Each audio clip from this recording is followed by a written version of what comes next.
São quase 1.000 casos de violação dos direitos de crianças e adolescentes registrados em São Luís, nos conselhos tutelares da área Itaquibacanga, da Cidade Operária, do São Cristóvão e São Raimundo. Os 3 conselhos recebem maior número de denúncias da capital. Um total de 994 casos de violência contra crianças e adolescentes. O levantamento da Cidade Operária apontou 148 ocorrências. O do São Cristóvão e São Raimundo registrou 187 casos de violação dos direitos. Já na área Itaquibacanga, 659 casos foram registrados. Segundo o último relatório do Conselho Tutelar da área Itaquibacanga, o número de atendimentos feitos foi de 842. Esse é o maior número entre os conselhos da capital. Eles atribuem isso a 2 fatores: a sensibilização da população e o aumento populacional da área, que já tem mais de 50 bairros. O número de crianças ameaçadas de morte na área Itaquibacanga também aumentou. Nós temos no relatório um número aí bastante expressivo. Temos a política nacional de proteção a esse público ameaçado de morte. No Maranhão ainda não foi implantado. Já existe uma discussão, mas nós estamos aí sensibilizando poderes constituídos, o poder do Estado, para poder implantar o PPCAM, o Programa Nacional de Proteção a Crianças e Adolescentes Ameaçados de Morte. E esses adolescentes geralmente se envolvem com drogas e aí são ameaçados. Às vezes nós temos que tirar ele da comunidade para não morrer, não temos onde colocar. É um problema seríssimo, precisamos encarar com urgência, porque muitos são ceifados em decorrência desse problema.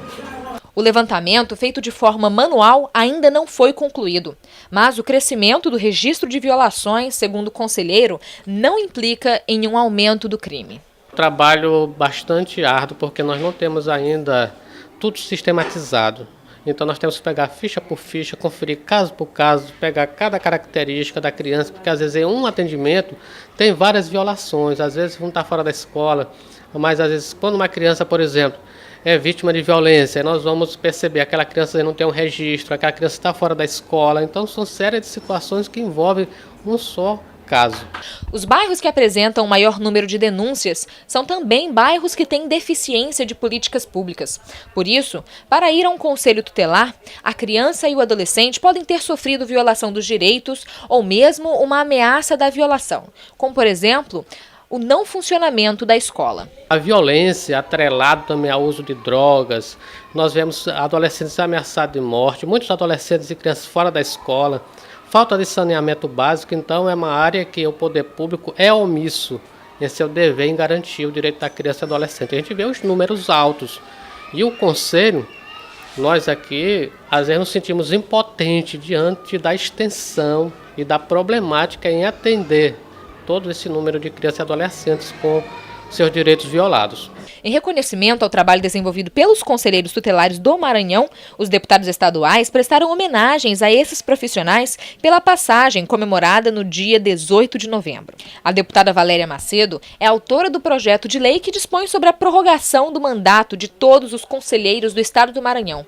O projeto suprime uma omissão de lei federal, que alterou de 3 para 4 anos os mandatos dos conselheiros tutelares e unificou o processo de escolha para os referidos cargos em todo o território nacional.